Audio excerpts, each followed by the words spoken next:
एक घना जंगल था। वहाँ पर लाडो गोरैया और सोनू कौवा रहा करते थे। वे दोनों बहुत अच्छे दोस्त थे। किसी को भी कोई मुसीबत आती तो दोनों एक दूसरे का साथ देते। कौवा बहुत ही होशियार थी, किसी भी समस्या को सुलझा सकती थी।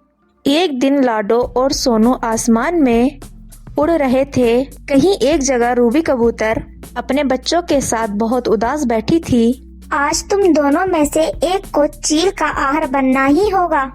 क्या करूं, मेरी समझ में नहीं आता। हे भगवान, हमें इस नरक से कब बाहर निकालोगे? ऐसा कहकर वो बहुत उदास हो रही थी। उसे देखकर वो दोनों उसके पास आए। क्या हुआ, आप उदास क्यों हो? क्योंकि अपनी खुद की संतान की बलि देने का समय आ गया है। इस जंगल की महारानी वो दुष्ट चील आज उसका आहार बनने के लिए मेरे दोनों बच्चों में से एक बच्चे को जाना होगा।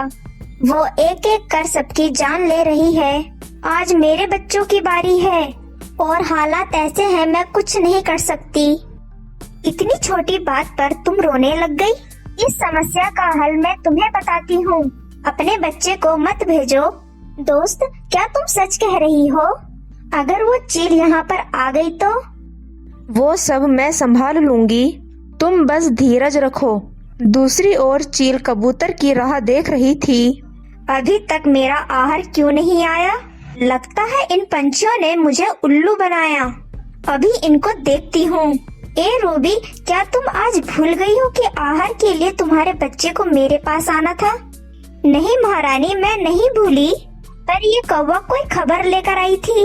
अब मैं क्या करूँ, यही सोच में मैं कब से बैठी थी। कौन है ये कौवा और कैसी खबर लेकर आई है?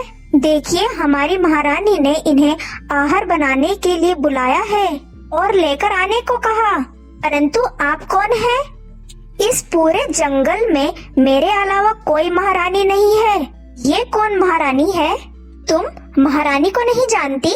वही तो, वो पूरे इस जंगल की महारानी है और उनके आहार और पानी की जिम्मेदारी इसी रूबी कबूतर की है।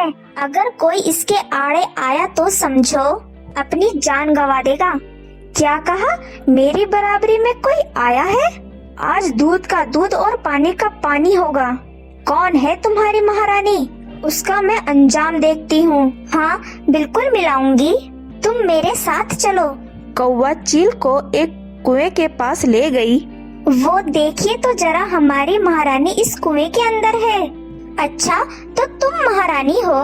कुएं से उसकी आवाज उसी को सुनाई देने पर वो और भी ज्यादा आग बबूला हो गई और गुस्से से कहने लगी, तेरी इतनी हिम्मत कि तू मेरी बात दोहराए? मैं तेरे पास आऊंगी तो तेरा काम तमाम होगा। रुक, मैं आती हूँ अभी। ऐसा कहकर वो कुएं में छलांग लगाती है। बचाओ, कोई तो मुझे बचाओ। यूं जोर जोर से वो गुहार लगाने लगी। यूं रोते हुए चील ने कहा, तो कौवा, तुमने मुझे धोखा दिया।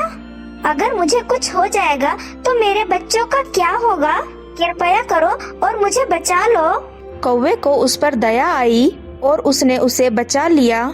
बाहर निकली चील महारानी से कौवे ने कहा, पल भर के लिए अपनी जान जाने पर परिवार का क्या होगा?